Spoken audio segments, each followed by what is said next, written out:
एक छोटे से गुमनाम गांव में, जहां जीवन की धारा धीमी गति से बहती थी, राजू नाम का एक लड़का रहता था। राजू को बचपन से ही एक अजीब सा आकर्षण था, मिट्टी के दियों से। जब भी उसके गांव में कोई त्योहार होता और पूरा गांव बिजली की रोशनी से जगमगाता, राजू अपने छोटे से झोपड़े के बाहर बैठकर मिट्टी के दियों की टिमटिमाती लौ को देखता रहता। उसे उन दियों में एक अलग ही शांति और सुकून महसूस होता था, एक ऐसी गर्माहट जो बिजली की चकाचौंध में नहीं थी। राजू के पिता एक साधारण मजदूर थे और परिवार की आर्थिक स्थिति अच्छी नहीं थी। राजू भी स्कूल के बाद खेतों में काम करने चला जाता था, लेकिन उसके सपने खेतों की मेड़ों से कहीं ऊपर थे। वो खुद के मिट्टी के दीपक बनाना चाहता था, ऐसे दीपक जो सिर्फ रोशनी ही नहीं बल्कि उम्मीद की किरण भी फैलाए। गांव में कोई कुम्हार नहीं था और मिट्टी के बर्तन बनाने की कला लगभग लुप्त हो चुकी थी। राजू ने अपने गांव के बुजुर्गों से सुना था कि कभी यहां कुशल कुम्हार रहते थे, लेकिन अब कोई सिखाने वाला नहीं था। फिर भी राजू ने हार नहीं मानी। उसने गांव के पास की नदी के किनारे से चिकनी मिट्टी इकट्ठा करना शुरू किया। वो घर आकर उन मिट्टी के ढेर को घंटों तक देखता, उन्हें छूकर महसूस करता और मन ही मन अपनी कल्पनाओं के दियों को आकार देता। उसने पहले खुद से कोशिश की, मिट्टी को गूंथना, उसे सही आकार देना और फिर आग में पकाना। ये सब बहुत मुश्किल था। उसके पहले प्रयास हमेशा निराशाजनक होते थे। कभी दीपक टूट जाता, कभी आकार बिगड़ जाता और कभी वो आग में जलकर राख हो जाता।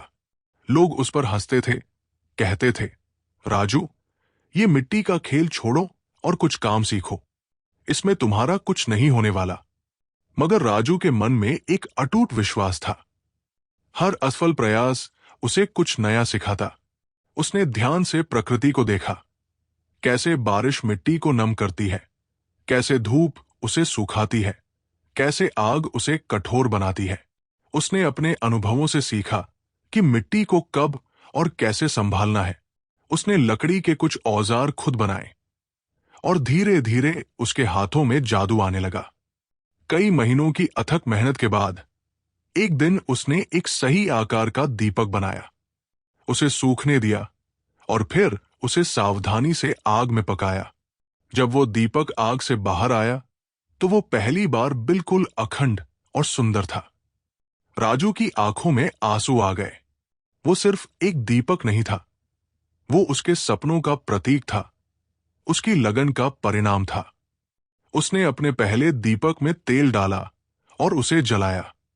उसकी लौ टिमटिमाती हुई पूरे झोपड़े को रोशन कर गई। उसकी मां ने जब उस दीपक को देखा तो उनकी आंखों में भी गर्व के आंसू थे। धीरे धीरे राजू के दियों की खूबसूरती और सादगी की चर्चा पूरे गांव में फैल गई। लोग अब उसके दिए खरीदने आने लगे थे। वो सिर्फ दिए नहीं बेचता था, बल्कि हर दीपक के साथ अपनी मेहनत, अपने सपने और अपनी उम्मीद की कहानी भी सुनाता था। उसके दियों की रोशनी ने न केवल घरों को रोशन किया, बल्कि लोगों के दिलों में भी आशा की नई किरण जगाई। एक दिन शहर से एक बड़ा व्यापारी गांव आया। उसने राजू के दियों को देखा और उनकी कलात्मकता और पवित्रता से बहुत प्रभावित हुआ। उसने राजू को शहर में अपने दिए बेचने का प्रस्ताव दिया। राजू के दिए अब दूर दूर तक पहुंचने लगे थे। राजू ने कभी पैसे का पीछा नहीं किया। उसका जुनून तो बस मिट्टी और आग के मेल से जीवन की रोशनी को आकार देना था। उसने अपनी कमाई का एक हिस्सा गांव में बच्चों को स्कूल भेजने में लगाया और दूसरों को भी छोटे मोटे व्यवसाय शुरू करने के लिए प्रेरित किया।